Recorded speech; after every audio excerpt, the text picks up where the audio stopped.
Everything you've heard about efficiency is wrong.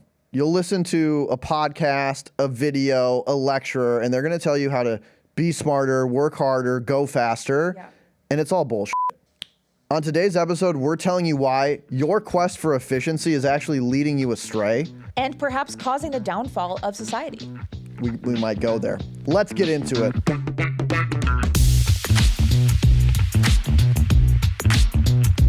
So our obsession with efficiency and optimization is killing us as a society. A nice slow start to the podcast today. May I tell you why I feel this strongly? Yes, say more. Okay. So how many times on this podcast have we talked about the year of efficiency? A lot. I think almost every episode we mention it. It's the year of efficiency. It's been the year of efficiency for at least 3 years now. We're not being very efficient at ushering in the year of efficiency. Correct. I am sick of hearing about efficiency, right? There's been layoffs. It's in the name of efficiency, in the name of cost cutting.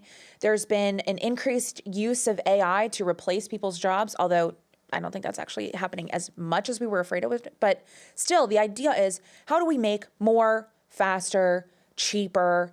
And I think this obsession with checking things off of the proverbial to-do list is like genuinely ruining how we act as humans and how we should like continue to like find value and create value as a society. Yeah, very nice light topic on today's episode. Are we being too efficient? Do we care about efficiency too much? I think both at this like broad societal level that you just talked about, but then also at the personal level. Yeah. And we're guilty of this too. Like a lot of our advice on the podcast is like, here's how you get things done faster and better and more efficiently. And I think you go on LinkedIn, that's all the content is. Like there is a general thought in society that efficiency, more efficient, faster equals better. Yeah. And I think in some cases, maybe, but I think in a lot more cases, the answer is actually it's not. And I'd love to unpack that with you. Yeah, let's do it.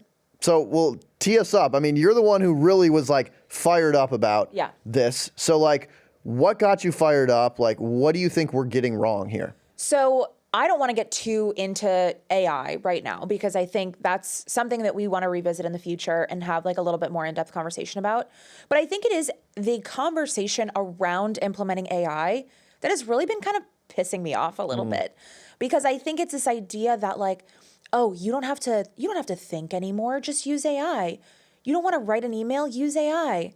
Like, I think there's something that's like really inherently sinister about replacing work with like this technology. And again, call me a Luddite. I know people probably said this about the internet or whatever, or like online shipping or something, but like there's something inherently concerning to me about trying to reduce any friction in your life, because I think that the friction is what like matters. Yeah, the friction is there for a reason. Yeah, and like, okay, maybe you have a very complicated, sensitive email you need to write. That would take you an hour, and you type in your little parameters into Claude or whatever, and you get an email that feels fine. You make some tweaks and you send it. It takes you 5 minutes. It's like, okay, but if it was a sensitive email, like, isn't the benefit of writing it that you more deeply understand what you're working on? You more deeply understand like the relationship between you and the person you're sending it to. I just think there's something that's like if you continue to use AI in that way to be more efficient, your brain is going to like atrophy. So, I mean, I think they've actually started to do some studies. I want to use the AI example briefly, and then let's expand the scope. I recently was using deep research on Google Gemini, which allows it to like go search the internet and like do some pretty serious thinking. And I was very interested in the history of like branded content, because I was thinking about some other thing. And I literally said like, give me a report on the history of branded content since like 1990. And it did. Yeah. And I read through most of it. It was like 10 or 15 pages. It's crazy. Of like well-sourced, like it was better than any college essay I'd ever written in my life, period.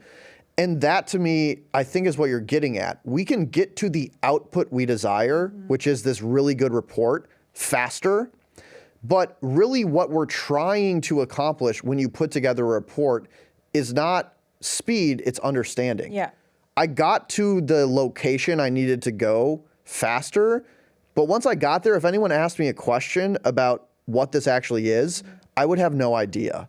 And so I think that is like a broader allegory for understanding why you're doing something. And the second something becomes like a metric that you're trying to optimize for and make more efficient, and you do everything you can to get there faster, sometimes you forget the why, which is you actually need to know what you're talking about. And I think that is very common in the working world is we have a metric, we get obsessed with bringing that metric down or up, whatever direction it needs to go, and doing that as fast as possible. And there's that famous quote, when a metric gets measured, it ceases to be a good metric because you're just focused on optimizing that and you forget why you're optimizing for it in the first place. And I think that's pretty prevalent across all of the working worlds. Yeah, I completely agree. And I think the AI example, again, this is something I want to move away from for the rest of this conversation because we should talk about it more deeply later. But I think it's a good example that shows like we are so obsessed with number of widgets made, with output at the expense or like quantity at the expense potentially of quality. Yeah. And I think there's just something so human about working through something and getting something done. And if you don't use your brain, you lose it, you know, like we're all becoming dumber. But like actually. Yeah. And is that really a life? Like not to be so intense about it, but if you're just sitting here like asking AI to do stuff and then not doing anything, it's like, what are you doing with your life? Yeah, there's the meme, we were talking about this where like you use AI to write an email and then someone uses AI to read the email and then like it's just AIs talking to each other. It's like, what's the point? Why are you even there? Did we kind of miss out on something grander? I'm much more pro AI than you and pro automation. So let's zoom out a bit. I think what the heart of this conversation comes down to, and it's a really good thing for you to think about, is it's about the difficulty in understanding what you actually need to be working on versus just doing the things you know you need to do very fast. I think when you think about how do I become better at my job, there's two buckets you can use or two strategies you can use to be better at your job. The first is do all of your assigned tasks much faster. Then it gives you more time to do more tasks and now you're more efficient and you're getting more done and everyone loves you, theoretically. The second bucket is actually to step back and say, why am I working on the things I'm working on? Do I need to be doing all 10 things or are 5 things more important? And if I actually just spent my 80% of my time doing those 5 things, I would have better output. I would be creating more quality and I'd actually be saving time. It's about identifying the work that matters. And I do think in our quest for efficiency, we want to jump in really fast and just do our tasks more quickly instead of actually taking a step back and saying, what should I be working on? What would drive the most impact? And I do think we have more meetings, we have more pings, we have more rings, we have more distractions than ever. Our ability to take a step back and just think deeply about what we ought to be working on is incredibly diminished now. I agree. This is also something, just to plug another episode that we've done, that we talked about in the 60% rule episode. So are we working too hard at work, basically? Yeah. And it was the concept there was we should only give 60% of our full effort. And I think we had a lot of disagreement there, but I think what we came to the conclusion of is you should be focusing on the things that matter first, like the things that matter most first. And one of the things that we've talked about quite a bit is the Eisenhower matrix, which talks about urgent and important. Yeah. And sometimes urgency it masquerades as important because it's urgent, but there's more important long-term things that you should be focusing on. Yeah. And it feels like, for me personally, like I'm obsessed with a to-do list. Like if I don't have a to-do list, I'm literally not getting anything done because I need to see exactly what I have to do. But I'll put like sub-steps and mini steps in there so that I can check things off. And that's like, I am being more efficient because I'm checking off a bunch of like kind of dumb stuff that doesn't matter. Right. In the name of, or at the expense of those longer, harder, more difficult projects that require like the deep thought that I'm kind of dreading. You know? Because of the friction. You're like, oh, I don't want to do that. It's going to be tough. Yeah. And so there's this like productivity and efficiency and optimization are all like slightly different terms, but I feel like address the same thing. It's like, I want to be doing things, but it doesn't really matter what those things are. I just want to be getting them done as fast as possible. Yes. So I completely agree, like figuring out what matters to you and to the company and doing those things first and then stopping or like figuring out a way to like introduce deeper thinking into each of those tasks, I think is what will save us. Save us as society. Yeah, I literally wrote down in my notes, we spend too much time trying to do the things we have on our to-do list and not enough time putting the right things on the list. Yep. And I do think this fetishization of efficiency that we've seen, we don't just step back and say, like, am I working on what's important? And ultimately, like, yeah, you could be super efficient, but doing the wrong things, and that's actually bad. It's like there's that famous quote where it's like, they asked someone driving a car, like, where are you going? And they're like, I'm not sure, but I'm making great time. Yeah. It's like, yeah, like, if you don't know where you're going, if you're not working on the right things, actually going faster is the worst thing to do. Right. And I think we just live in a time where it's harder to actually think about the things we ought to be doing. Do you have examples from your career where maybe you like found yourself in this rut and like, how did you navigate out of it? Yeah, I mean, at the beginning of my career, I was like, we've talked about this a lot. I'm like a recovering try-hard perfectionist. Yeah. Like, I was so obsessed with like being like perceived as like the best, the fastest, like the most, I don't know, like good. Yeah. Tell me more. Tell me about the relationship with your mom, Kaila. And so I viewed efficiency as a measure of my worth. And so I would create these long, very specific, as I was just mentioning, to-do lists. And it didn't matter, like I would identify what are the things I could accomplish the quickest. So interesting. Not what are the most important things. So that, like, this is something that I have gone through a lot. And I think the time where I realized the most that checking things off the to-do list, getting a million things done every day is not the best outcome was at Morning Brew Learning. When the outcome was teaching, basically, in-depth products that we were developing from zero into something that was then going to be taught to other business people. Yeah. So I was very stressed out because we were a team of 2 writing a very hefty course load. And at one point we actually like put it all into a PDF, and I'm pretty sure it was like 600 pages. You legit wrote a like books, like a business book. Yeah. It was over 2 years, 3 years. So it was so much writing and so much thoughtful writing that was required. So I was feeling like I was kind of drowning, and we had a lot of deadlines that we had to hit. And so I broke down those deadlines into like daily goals. And I said, okay, this has to be ready in 3 weeks. I need to hit 1,000 to 5,000 words a day for the next 10 days in order to make that goal. But this is, I think there's a little bit more nuance to this, but by having a writing word count goal, the goal that I'm creating is word count, not quality of words. And so when I'm like, ugh, it's 7 p.m., I've been doing other stuff all day and I still have to do my 1,000 words.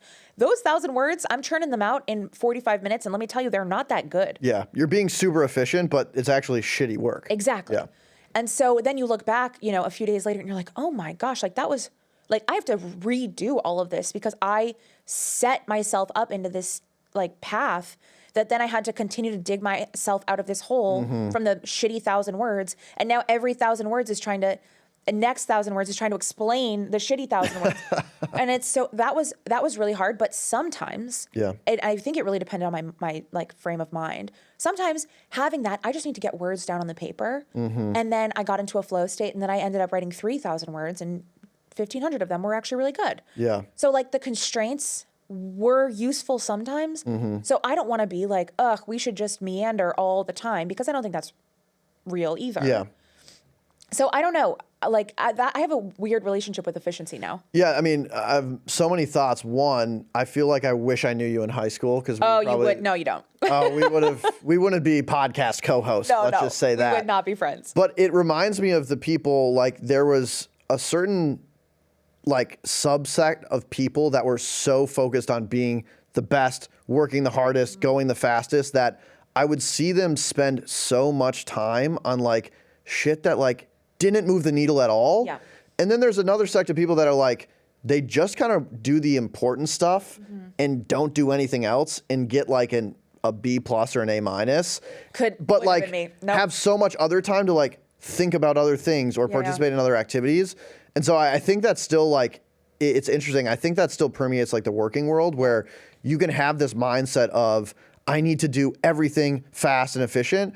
Or you can have a mindset that's like, what really moves the needle for the business, and understanding the business and just spending a majority of your time doing that. And I think that is a really interesting dichotomy. And we'll be right back after this.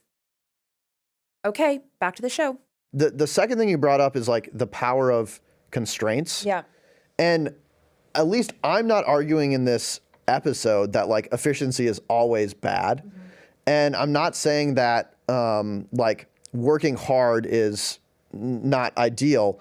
I think what we're saying is like understanding what the true goal is. And you said something really interesting. You were like, my constraint was write 1,000 words, but the real goal was quality. Yeah. And so like, is there a way where you can create a constraint that like pushes you towards quality while it like reduces this burden you have to feel like you need to put out 1,000 words every single day?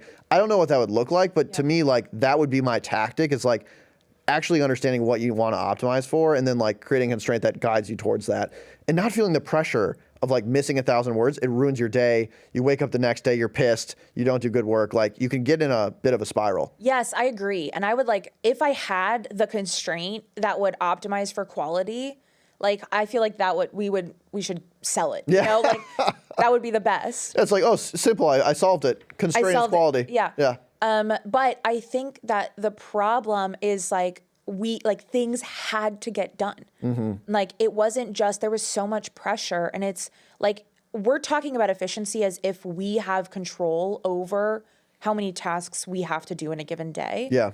And that's not the case, especially for more entry level or people that are maybe working more on like outcomes based metrics. It doesn't necessarily, like, you don't have the time or the luxury of deciding which 5 things are the most important to work on, because your boss is like, you need to get these 10 things done today. Yeah. So I think that's one of the things, like, I couldn't be like, well, I didn't get these 1,000 good words out today, so like I'm just gonna push the start date of the course. So there was a lot of real pressure, and like what we did do eventually to kind of help with that was we created some redundancies. So if we knew, you know, instead of what we were doing at the beginning was, we have a course coming out in 2 weeks, we need to start writing this right now and like get it done. It would be like, okay, we have a course now in 3 months. Let's start it now and take our time on the outline and make sure that we're really confident in the direction we're going, versus just starting to write and then like, well, I did the intro and this is where it's going, so now I have to continue this on even though I don't love it. You did the deep, thoughtful work up front to give you an outline and a structure in which then you could like work, you know, as hard as you needed to every day to fill that out, instead of just jumping right in and trying to be as fast as possible. Exactly. And I think that's a really great strategy. The other thing this conversation I think reminds me of is like, to me, a misunderstanding of how you get good at your job or get good at a specific job. I do think overall we feel like the way we're going to get better at one thing is like to do all the things that are pretty obvious in that role really, really fast and just get faster. And my sense is that actually there is an element of like serendipity and reflection and doing things that are outside of your normal tasks that then you find a way to infuse back into your tasks that actually makes you better than someone that's just focused on like all the obvious things. Right. And again, when you're focused on efficiency, you're only doing the obvious things. Yeah. Because you're not spending time thinking about what you should do. Whereas I think the people that like collect a lot of random dots, they like aren't focused on always being efficient. They're taking a random class that actually has no relationship to their job. They're thinking about, you know, reading books that are outside of their area of expertise. Some people would be like, oh, that's inefficient. Why are you reading this book when you should be focused on like this sales tactic? But I do think in general, it opens your mind up to other things that you're then able to infuse into your role and be actually better. It might not be efficient, but I do think it's better. And I think we've lost that as well. Like your idea of how you get better has also been like efficiency-tized. Yeah. Is that a word? No. No. Well, it is now efficiency-tized. Not an efficient way to come up with words, but we love it. And I think that whole like framework is just like so ingrained in all of our brains based on society, and it's hard to kind of like shake that off. Yeah, so I think one tactic would be take your to-do list and add in a little bullet point, and it's make time for whimsy. Go on a walk, you know?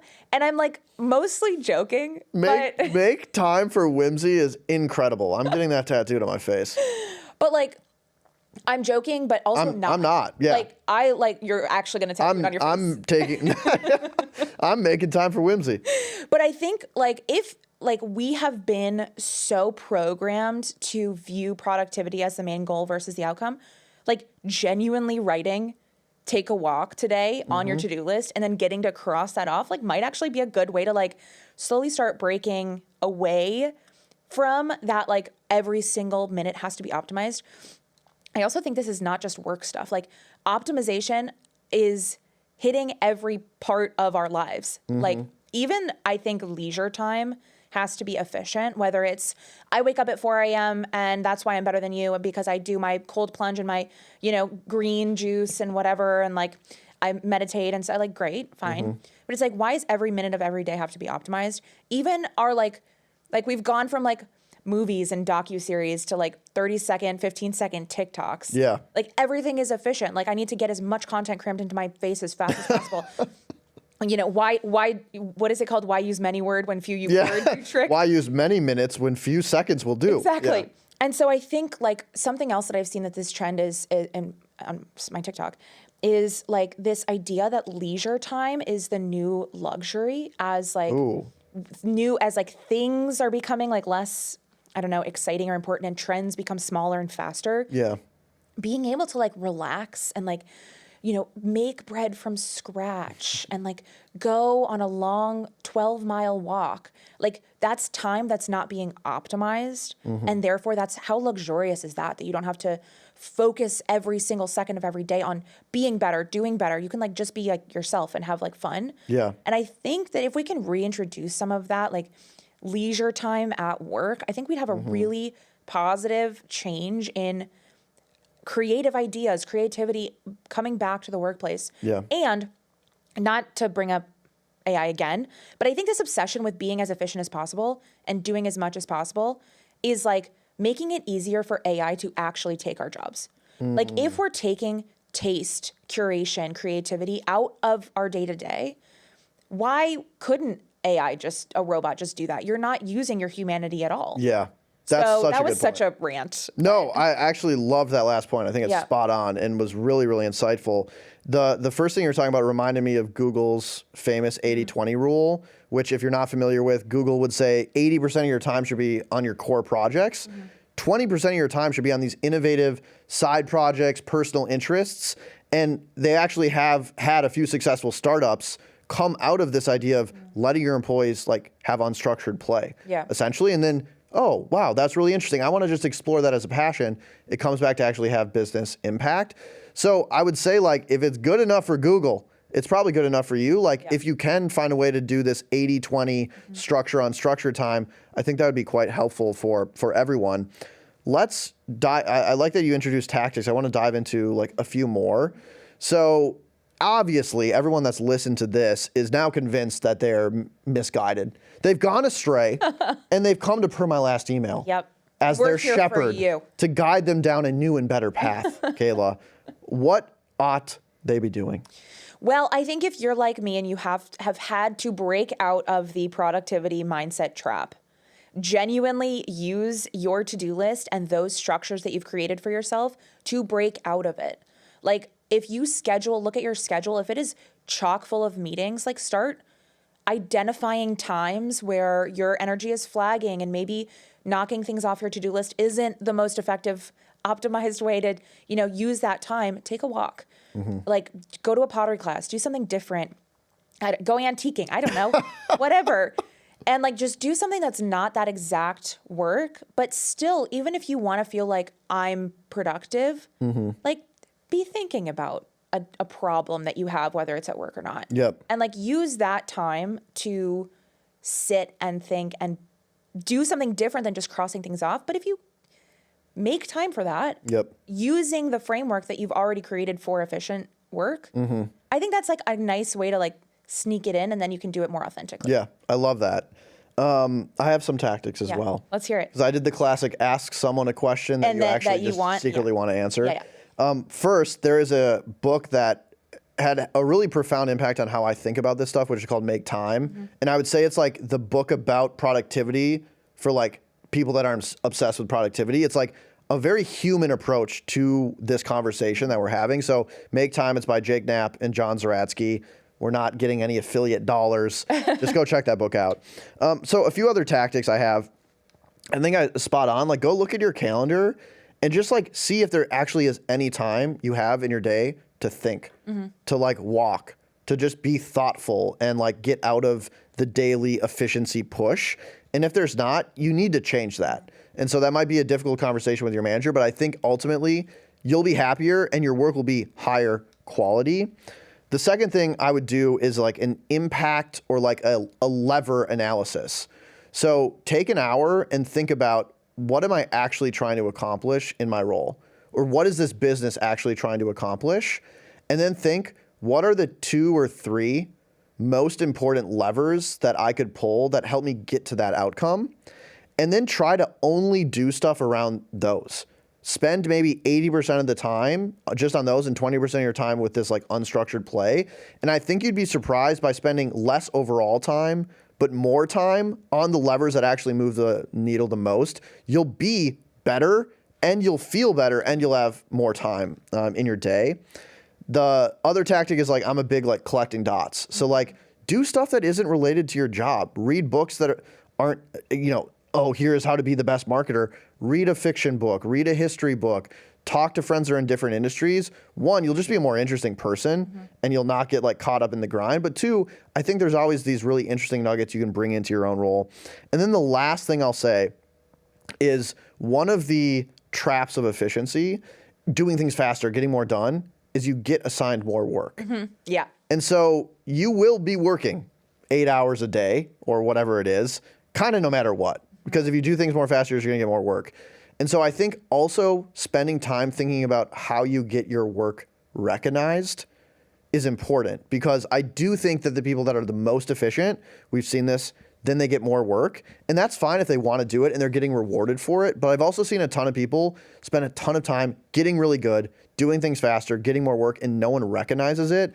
And that's a shitty feeling, and that's not somewhere you want to go. So like, think about also recognition of work, which seems a little like political, but I think it's very important that if you are working a lot and you're doing high quality work, you should be getting recognized for that work. Yes, and also on that note, like if you optimize for efficiency and efficiency only, and then you get more work, you have no opportunity to change what you're optimizing for. Exactly. You have to keep doing things as fast as possible, because now you have so much on your plate that you can't afford not to. And so I do think there's something about, making sure that you're getting that recognition as well, but also making sure that you understand that once you start optimizing for efficiency, you might get stuck. You're cooked. Yeah. You're cooked, as the kids would say. You're cooked. Yeah. And I think that's a good place to wrap. Well, Kayla, what a lovely meandering conversation. I know. We were so inefficient. We were. But I loved hearing your ideas, reflecting on them. There was some rants. There were some run-on sentences. And that's fine. That's all right. That's okay.